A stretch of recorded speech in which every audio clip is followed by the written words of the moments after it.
Global capability centre స్థాపన నిర్వహణలో ప్రపంచంలోనే అగ్రగామిగా ఉన్న ఏఎన్ఎస్ఆర్ సంస్థ విశాఖలో జీసీసీ కోసం ఒక ప్రత్యేక ఇన్నోవేషన్ క్యాంపస్ స్థాపించేందుకు ఏపీ ప్రభుత్వంతో అవగాహన ఒప్పందంపై సంతకం చేసింది.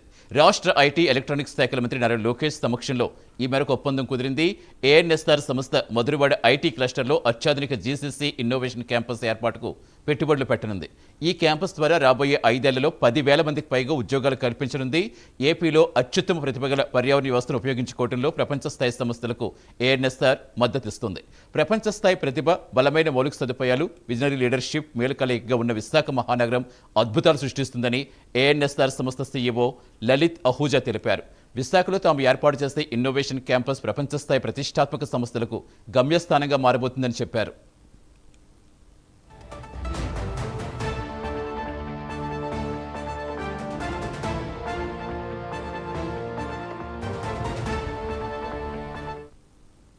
రాబోయే 4 ఏళ్లలో ఏపీలో 20 లక్షల ఉద్యోగాలు కల్పించాలనేది తమ లక్ష్యమని మంత్రి నారా లోకేష్ తెలిపారు. ఇందులో ఐటీ, జీసీసీ రంగాల్లో 5 లక్షల ఉద్యోగాలు కల్పించబోతున్నట్టుగా చెప్పారు.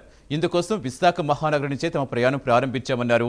బెంగళూరు, గోవా నగరాల మేలు కలియక విశాఖ నగరమని లోకేష్ తెలిపారు. వ్యాపారానికి అనుకూలమైన నగరంగానే కాక ప్రతిభను ఆకర్షించే ప్రాంతంగా విశాఖను తయారు చేయాలనేదే తమ విధానమని చెప్పారు. ఇందుకు అవసరమయ్యే మౌలిక సదుపాయాలు కల్పిస్తున్నట్టు తెలిపారు.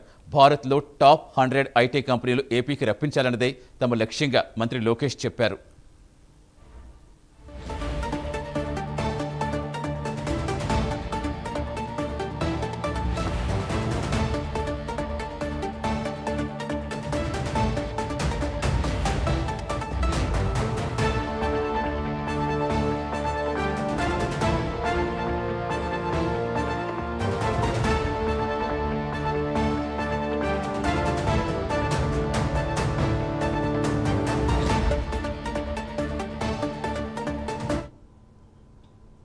భద్రాచలం ఈవో రమాదేవి